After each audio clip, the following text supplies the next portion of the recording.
الحمد لله رب العالمين خالق السماوات والأرضين والصلاة والسلام على سيد الأنبياء والمرسلين وعلى آله وأصحابه وأتباعه وأهل بيته أجمعين. أما بعد فأعوذ بالله من الشيطان الرجيم. بسم الله الرحمن الرحيم. وما أرسلناك إلا رحمة للعالمين.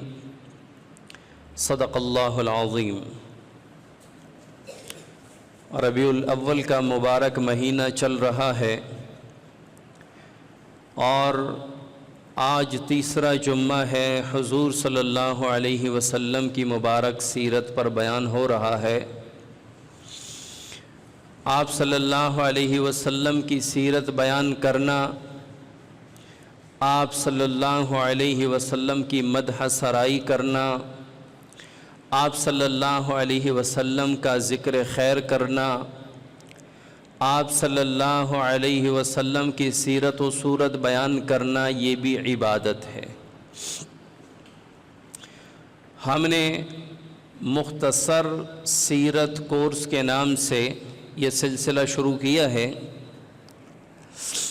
اور انشاءاللہ العزیز ربیع الاول کے اختتام تک حضور صلی اللہ علیہ وسلم کی سیرت مختصراً بیان ہوگی. آپ صلی اللہ علیہ وسلم کو اللہ تعالیٰ نے تمام عالمین کے لیے رحمت بنا کر بھیجا. اللہ تعالیٰ نے فرمایا وَمَا أَرْسَلْنَاكَ إِلَّا رَحْمَةً لِلْعَالَمِينَ. اے پیغمبر، ہم نے آپ کو تمام عالمین کے لیے رحمت بنا کر بھیجا. صرف انسانوں کے لیے رحمت نہیں، صرف فرشتوں کے لیے رحمت نہیں، صرف جنات کے لیے رحمت نہیں، صرف چرند پرند کے لیے رحمت نہیں، بلکہ عالمین کے لیے رحمت. عالمین کے لیے رحمت بایمانہ آپ کہیں گے کہ انسانوں کے لیے حضور صلی اللہ علیہ وسلم کی رحمت سمجھ میں آتی ہے، فرشتوں اور جنات کے لیے حضور صلی اللہ علیہ وسلم کا رحمت ہونا سمجھ میں آتا ہے. یہ پہاڑ، یہ درخت، یہ سورج، یہ چاند، یہ تارے، یہ زمین، یہ آسمان، ان کے لیے آپ صلی اللہ علیہ وسلم کیسے رحمت بن کر آئے؟ تو یہ بات سن لیجئے کہ رسول اللہ صلی اللہ علیہ وسلم وجہ تخلیق کائنات ہے. یعنی اللہ تعالیٰ نے جو زمین، آسمان، پہاڑ، سورج، چاند، ستارے، درخت، پھل پھول اگائے، بنائے، تخلیق کیے، یہ سب حضور صلی اللہ علیہ وسلم کے صدقے ہوئے ہیں.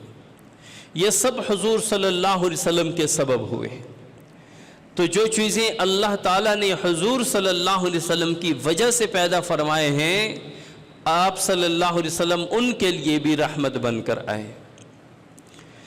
آپ صلی اللہ علیہ وسلم کی ولادت باسعادت جس سال ہوئی، اس سال کو عام الفیل کہتے ہیں. پچھلے جمعے عام الفیل یا اصحاب الفیل کا واقعہ بیان ہوا. عام الفیل جس میں ابرہہ نے ہاتھیوں کو لا کر بیت اللہ کو گرانے کا عزم کیا ہوا تھا. اللہ تعالیٰ نے ان سب کو نیست و نابود، تباہ و برباد کر دیا بابیلوں کے ذریعے. اس کے 50 یا 52 دن بعد آپ صلی اللہ علیہ وسلم کی ولادت ہوئی. جس سال آپ صلی اللہ علیہ وسلم کی ولادت ہوئی، چونکہ آپ صلی اللہ علیہ وسلم کی ولادت یا اسلام سے پہلے عرب اپنی بچیوں کو، بیٹیوں کو زندہ درگور کیا کرتے تھے. جس سال حضور صلی اللہ علیہ وسلم کی ولادت باسعادت ہوئی، اس سال جتنے بھی عورتوں نے بچے جنے، سب کو اللہ تعالیٰ نے بیٹی عطا کی. کسی کی بیٹی پیدا نہیں ہوئی، سب کو اللہ تعالیٰ نے نرینہ اولاد عطا کی، تاکہ بیٹیاں پیدا نہ ہوں اور کوئی انہیں قتل نہ کرے. تو حضور صلی اللہ علیہ وسلم کے دنیا میں آتے ہی اللہ تعالیٰ نے آپ صلی اللہ علیہ وسلم کے رحمت کے نظارے دنیا کو دکھا دیے. اور جب آپ صلی اللہ علیہ وسلم کی پیدائش ہوئی اس سے پہلے عرب میں شدید قحط تھا اور بدحالی تھی، کھانے کو کچھ نہیں، پینے کو پانی نہیں، اور آسمان سے بارش نہیں برس رہی۔ جب آپ صلی اللہ علیہ وسلم کی ولادت باسعادت ہوئی اس سال اللہ تعالیٰ نے بارشیں بھی خوب برسائیں، سبزہ بھی خوب اگایا اور لوگ خوب سیر ہو کے کھا پی رہے تھے۔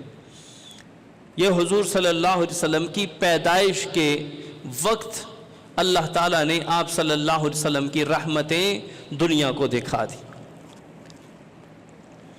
حضرت آمنہ جو آپ صلی اللہ علیہ وسلم کی والدہ محترمہ ہے، فرماتی ہیں کہ جو ماں کو اولاد کے پیٹ میں ہونے کی وجہ سے تکلیف ہوتی ہے، آپ صلی اللہ علیہ وسلم جب میرے پیٹ میں تھے مجھے کوئی تکلیف نہیں تھی، 9 مہینے مجھے محسوس بھی نہیں ہوا کہ میرے پیٹ میں حمل ہے۔ اور جب بچہ پیدا ہوتا ہے تو اس کے ساتھ ایک خاص قسم کا ایک گند نکلتا ہے۔ آپ صلی اللہ علیہ وسلم کی پیدائش کے وقت آپ صلی اللہ علیہ وسلم پاک صاف ستھرے پیدا ہوئے۔ جب بچے پیدا ہوتے ہیں تو آنت کے ساتھ بچے کی ناف ملے ہوئی ہوتی ہے، لیڈی ڈاکٹر اور دائیا اس کو کاٹتی ہے۔ آپ صلی اللہ علیہ وسلم ناف بریدہ پیدا ہوئے، یعنی جب آپ صلی اللہ علیہ وسلم پیدا ہوئے آپ صلی اللہ علیہ وسلم کی ناف مبارک کٹی ہوئی تھی۔ جب بچے پیدا ہوتے ہیں تو وہ اس کے بعد ان کا ختنہ کیا جاتا ہے۔ آپ صلی اللہ علیہ وسلم مختون پیدا ہوئے، ختنہ شدہ پیدا ہوئے، ختنے کی ضرورت ہی پیدا نہیں ہوئی۔ جب بچے پیدا ہوتے ہیں اس وقت ایک بدبو سی پھیل جاتی ہے۔ آپ صلی اللہ علیہ وسلم جب پیدا ہوئے تو آپ صلی اللہ علیہ وسلم کی پیدائش کے وقت ہر سو خوشبو ہی خوشبو پھیل گئی اور پورا گھر خوشبو سے مہک گیا، حتیٰ کہ وہ دائیا ام شفا وہ فرماتی ہیں والدہ آمنہ سے کہ یہ کیسے بچے کو لے آئی کہ جس کے پیدائش سے پیدا ہونے سے ہر سو خوشبو ہی خوشبو پھیل گئی۔ تو آپ صلی اللہ علیہ وسلم کا پیدائش کے وقت یہ امتیاز تھا کہ آپ صلی اللہ علیہ وسلم کی پیدائش کے وقت ہر طرف خوشبو پھیل گئی۔ اور جب آپ صلی اللہ علیہ وسلم پیدا ہوئے تو کچھ ہی لمحوں بعد، کچھ ہی دیر بعد آپ صلی اللہ علیہ وسلم نے کروٹ لی، اپنے بازو کے زور پہ کروٹ لی، اور بالکل جس طرح سجدے میں بندہ جاتا ہے اس طرح حضور صلی اللہ علیہ وسلم کافی دیر تک سجدے میں پڑے رہے، اور اپنی یہ باقی انگلیاں بند کر کے ایک شہادت کی انگلی کھولے رکھے، گویا کہ پیدائش کے وقت ہی ایک رب کی توحید کا اعلان کر دیا اور ایک رب کے سامنے اپنا ماتھا جھکانے کا اعلان کر دیا کہ بندو نبوت تو ملے گی 40 سال میں، نبوت تو ملے گی 40 سال کے بعد، لیکن میں پیدا ہوتے ہی توحید کا اعلان کرتا ہوں کہ اللہ کے بغیر، اللہ کے سوا نہ کوئی معبود ہے، نہ کوئی حاجت روا ہے، نہ کوئی مشکل کشا ہے، نہ کوئی پیدا کرنے والا ہے، نہ کوئی اس لائق ہے جس کے سامنے سجدہ کیا جائے، نہ کوئی اس لائق ہے جس سے مانگا جائے، نہ کوئی اس لائق ہے جو ہمیں بیمار کرے، نہ کوئی اس لائق ہے جو ہمیں شفا دے، نہ کوئی اس لائق ہے جو ہمیں بیماری دے، نہ کوئی اس لائق ہے جو ہمیں اولاد دے، نہ کوئی اس لائق ہے جو ہمیں زندگی دے، نہ کوئی اس لائق ہے جو ہمیں موت دے، لا الہ الا اللہ، اللہ کے سوا۔ تو پیدائش کے وقت رسول اللہ صلی اللہ علیہ وسلم نے توحید کا، اللہ کی وحدانیت کا اعلان فرما دی۔ 1-2 دن حضرت آمنہ نے دودھ پلایا، پھر 2-3 دن حضرت سویبہ جو آپ صلی اللہ علیہ وسلم کی رضائی ماں ہے، ابو لہب کی باندی تھی، انہوں نے دودھ پلایا۔ اس کے بعد عرب میں یہ طریقہ ہوا کرتا تھا کہ عرب کے جو بچے پیدا ہوتے انہیں شہر سے باہر دیہات کے علاقے میں بھیجتے، کیونکہ شہر میں ہر قوم، قبیلے اور شہر کے لوگ آباد ہوتے ہیں اور ان کی زبانیں بھی مختلف ہوتی ہیں۔ جس طرح آپ ایک محلے میں دیکھ لیں، ایک شہر میں دیکھ لیں، وہاں پہ کئی قسم کی زبانیں بولی جائیں گی۔ ہمارے رائے میں پنجابی، اردو، پشتو، میواتی، انگریزی، عربی مرکز کی برکت سے کتنی زبانیں بولی جاتی ہیں، اور عرب اس بات پر بڑے پختہ تھے کہ ہماری مادری زبان کی فصاحت و بلاغت برقرار رہے، اس میں کوئی کمی نہ آئے، ہمارے بچے صاف عربی بولیں، صاف اپنی زبان بولیں، مادری زبان، اور اپنی مادری زبان کو کبھی نہیں بھلانا چاہیے۔ بعض لوگ دوسری جگہ جا کے اپنی مادری زبان بھلا دیتے، پشتو سپیکنگ پنجاب میں آ کے بعض دفعہ ان کے چھوٹے بچے جو یہاں پہ پروان چڑھتے ہیں وہ اپنی پشتو بھلا دیتے ہیں اور پنجابی اردو میں بات کرتے ہیں۔ ہر زبان سیکھنی چاہیے، زبان سیکھنا یہ طریقہ آپ صلی اللہ علیہ وسلم کے صحابہ سے آ رہا ہے۔ آپ صلی اللہ علیہ وسلم نے صحابی سے فرمایا تھا کہ یہ عبرانی زبان سیکھو، جب یہ لوگ ہمارے پاس آئیں تو آپ نے ترجمانی کرنی ہے، آپ بطور ٹرانسلیٹر ہمارے درمیان بیٹھیں گے۔ یہ لینگویج، دوسری زبان سیکھنا، یہ صحابہ نے کیا تھا۔ تمام زبانیں سیکھنی چاہیے، تمام معروف زبانیں سیکھنی چاہیے، لیکن اپنی مادری زبان کبھی نہیں بھولانی چاہیے، اپنی مادری زبان پہ پختہ رہنا چاہیے۔ تو صحابہ عرب جو تھے وہ اپنے بچوں کو دیہات میں بھیجتے تھے، بالخصوص طائف کا جو علاقہ تھا یہ سرسبز و شاداب تھا، یہاں کے لوگ فصاحت و بلاغت میں بڑے کمال کے تھے، تو یہاں پہ اکثر اپنے بچوں کو بھیجتے تھے۔ تو جب آپ صلی اللہ علیہ وسلم کی ولادت بسعادت ہوئی، کچھ دن بعد کچھ عورتیں آئیں دیہات کی، اور وہ شہر مکہ میں آتے، مکہ میں جو بچے پیدا ہوتے ان کو اپنے ساتھ لے جاتے اور ان کو دودھ بھی پلاتے، ان کی تربیت کرتے، ان کو پالتے پوستے۔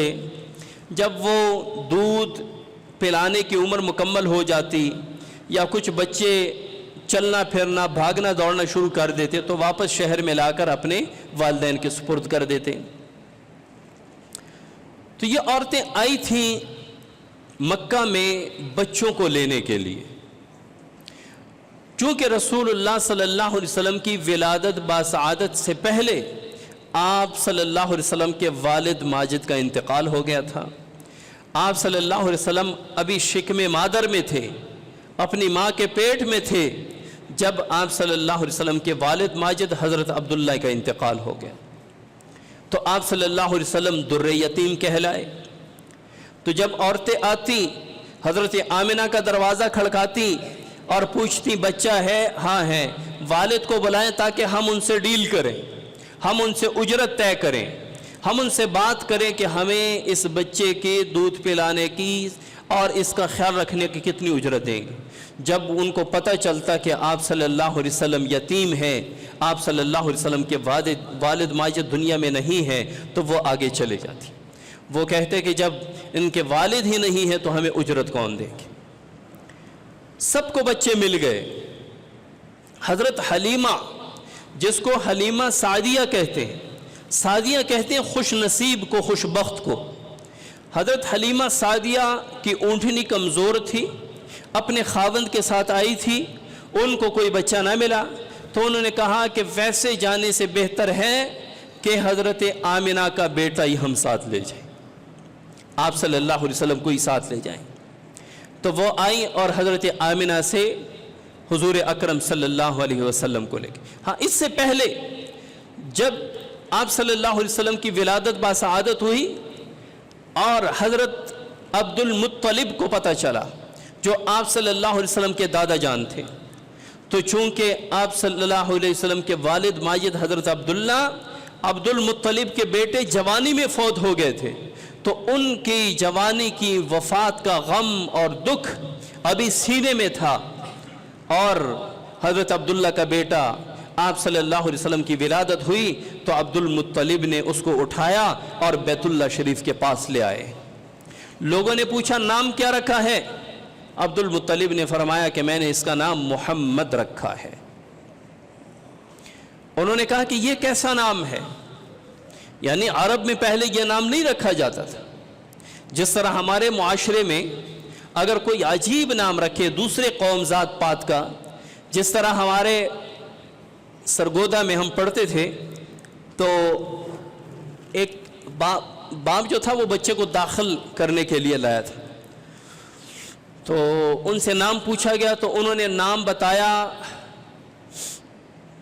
سنی دیول. سنی دیول نام بتایا. ہم بھی بڑے حیران ہو گئے، یہ سنی دیول کیا نام ہے؟ نہ پنجابی ہے نہ اردو ہے. یہ سن تو سنی سن سے ہے، سن سورج کو کہتے ہیں. تو ان سے پوچھا کہ بھئی یہ کیا نام رکھا ہے؟ تو انہوں نے کہا کہ پتہ نہیں پاکستانی یا انڈیا کا کوئی ایسا اداکار ہے، کوئی گانے والا ہے، وہ ہمیں بڑا پسند تھا، ہم نے اس کے نام پر اس کا نام رکھ دیا. تو ہمارے استاد جی نے کہا کہ آپ کو پتہ ہے کہ اس نام کا معنی کیا ہے؟ کہا کہ نہیں. کہا کہ اس نام کا معنی ہے سورج کو پوجنے والا، سورج کی پرستش عبادت کرنے والا.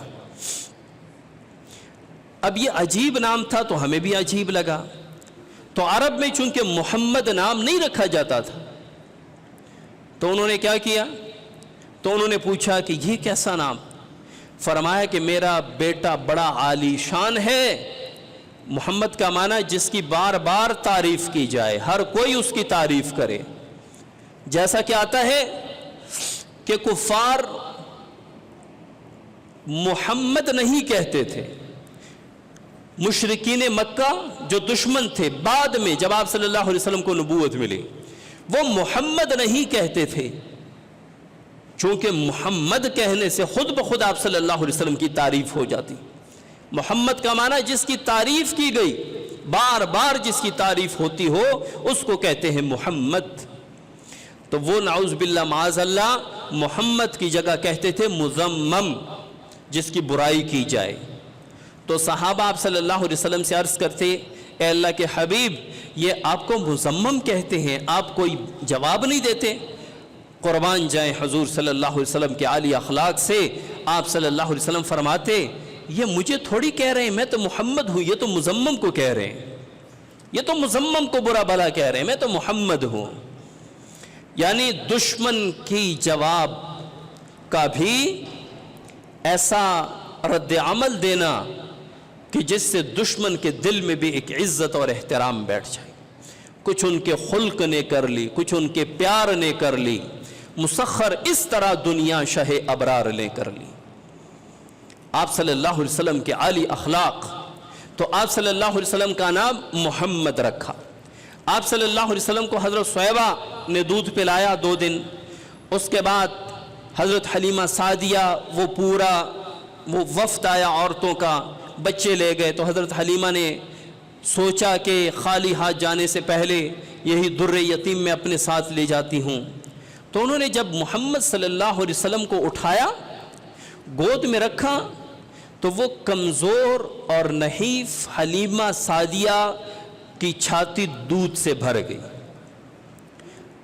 جب اونٹنی پہ بیٹھ گئے اور وہ کمزور اور لاغر اونٹنی جو سب سے پیچھے تھی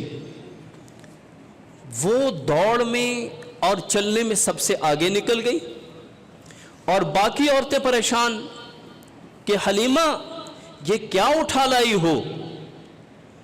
تو حلیمہ نے کہا کہ میں بڑے شان والے بچے کو اٹھا کے لائی. اب کس کو پتا تھا کہ یہ وہ نبی مرسل ہوں گے کہ جو پوری دنیا سے کفر اور شرک کی تاریکی کو ختم کر دیں. اور لے گئے. چونکہ ہم نے اس کورس کا نام مختصر سیرت کورس رکھا، اس لیے اس درمیان میں جو بڑے بڑے واقعات لمبے لمبے آتے ہیں وہ میں نظر انداز کر رہا ہوں کہ راستے میں کیا ہوا اور باقی عورتوں کے ساتھ. اور یہاں حلیمہ سعدیہ وہاں پہ جب پہنچے تو حلیمہ سعدیہ کی وہ بکری جس میں دودھ نہیں تھا اس کے تھن دودھ سے بھر گئے. اور دوسری عورتیں اپنے بچوں کو کہتی کہ آپ بھی وہاں پہ اپنی بکریاں لے جاؤ جہاں پہ حلیمہ سعدیہ کی بکری چرتی ہے، وہ جب آتی ہے اس کے تھن دودھ سے بھرے ہوتے ہیں. تو بچے کہتے کہ ہم بھی وہیں چراتے ہیں، ایک جگہ چرتی ہیں. صلی اللہ علیہ وسلم کے یہ کمالات آپ صلی اللہ علیہ وسلم کی یہ معجزات، آپ صلی اللہ علیہ وسلم کا رحمت للعالمین ہونا، یہ آپ صلی اللہ علیہ وسلم کی پیدائش کے ساتھ ہی لوگوں نے دیکھنا شروع کر دیا۔ لیکن 2 سال کے بعد واپس آپ صلی اللہ علیہ وسلم کو لایا گیا مدینہ منورہ، مکہ مکرمہ، حضرت آمنہ والدہ ماجدہ کے پاس۔ تو چونکہ اس وقت مکہ میں وبا پھیلی تھی، حضرت آمنہ نے واپس آپ صلی اللہ علیہ وسلم کو حضرت حلیمہ کے سپرد کر دیا کہ آپ اسے ابھی واپس لے جائیں، مکہ مکرمہ میں وبا پھیلی ہے، ایسا نہ ہو کہ میرا یہ بیٹا محمد اس وبا کی لپیٹ میں آئے۔ پھر لے گئے، پھر 2-3 سال رہے، واپس لائے۔ جب لائے تو آپ صلی اللہ علیہ وسلم کی عمر مبارک 6 سال تھی۔ حضرت آمنہ کی جو میکے تھی، والدین کا گھرانہ یا آپ صلی اللہ علیہ وسلم کے ننیال، وہ مدینہ میں تھے۔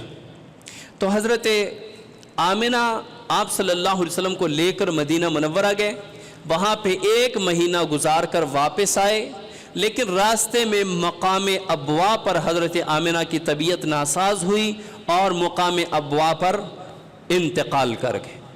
اور یہاں پر اس سفر میں ایمن بھی ساتھ تھی۔ ایمن بھی آپ صلی اللہ علیہ وسلم اور حضرت آمنہ کے ساتھ تھی۔ آپ صلی اللہ علیہ وسلم کی والدہ ماجدہ حضرت آمنہ مقام ابوا پر جو مکہ اور مدینہ کے درمیان آتا ہے، وہاں پہ انتقال کر گئی، وہیں پہ دفن کیا گیا۔ اور ایمن آپ صلی اللہ علیہ وسلم کو لے کر مکہ مکرمہ میں آ گئے۔ حضرت عبد المطلب نے جب آپ صلی اللہ علیہ وسلم کو دیکھا اور اس خبر کے بارے میں ان تک یہ خبر پہنچی تو وہ بہت غمگین ہوئے اور آپ صلی اللہ علیہ وسلم کو اپنے گود میں لیا۔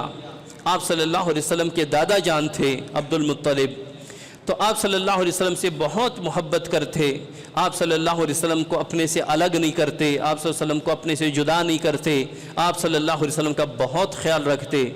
اور جب آپ صلی اللہ علیہ وسلم کی عمر 8 سال ہوئی تو حضرت عبد المطلب کا بھی انتقال ہو گیا، اور لوگوں نے حضرت عبد المطلب کا جنازہ اٹھائے ہوئے جا رہے تھے۔ آپ صلی اللہ علیہ وسلم دیوار کے ساتھ کھڑے رو رہے تھے، اپنے دادا کی محبت میں اور دادا کے فراق میں آپ صلی اللہ علیہ وسلم رو رہے تھے۔ آپ صلی اللہ علیہ وسلم کی عمر مبارک 8 سال تھی اس وقت۔ اس کے بعد آخری وقت میں حضرت عبد المطلب نے اپنے بیٹے اور آپ صلی اللہ علیہ وسلم کے چچا ابو طالب ان کو وصیت کی کہ آپ صلی اللہ علیہ وسلم کی تربیت، آپ صلی اللہ علیہ وسلم کا خیال آپ نے رکھنا ہے۔ تو ابو طالب 8 سال کے بعد حضور صلی اللہ علیہ وسلم اپنے چچا ابو طالب کے زیر تربیت آئے اور آپ صلی اللہ علیہ وسلم کا بہت خیال رکھتے تھے۔ آپ صلی اللہ علیہ وسلم کی تربیت میں بلکہ اپنے بیٹوں سے زیادہ حضور صلی اللہ علیہ وسلم کا خیال رکھتے تھے ابو طالب۔ حضور صلی اللہ علیہ وسلم کی عمر 12 سال ہوئی اور آپ صلی اللہ علیہ وسلم نے بکریاں چرانا شروع کر دی۔ جب آپ صلی اللہ علیہ وسلم صحابہ کرام کے پاس تشریف فرما تھے ایک مرتبہ، تو فرمایا کہ یہ بیر جو کالے ہو جاتے ہیں یہ بڑے مزیدار ہوتے ہیں، میں جب 12 سال کا تھا اور بکریاں چراتا تھا اس وقت سے میرا یہ تجربہ ہے کہ جو بیر کالے ہو جاتے ہیں وہ میٹھے ہوتے ہیں۔ تو آپ صلی اللہ علیہ وسلم نے 12 سال کی عمر میں بکریاں چرانا شروع کی، اور 12 سال کی عمر میں ابو طالب تجارتی غرض سے شام کی طرف جا رہے تھے، تو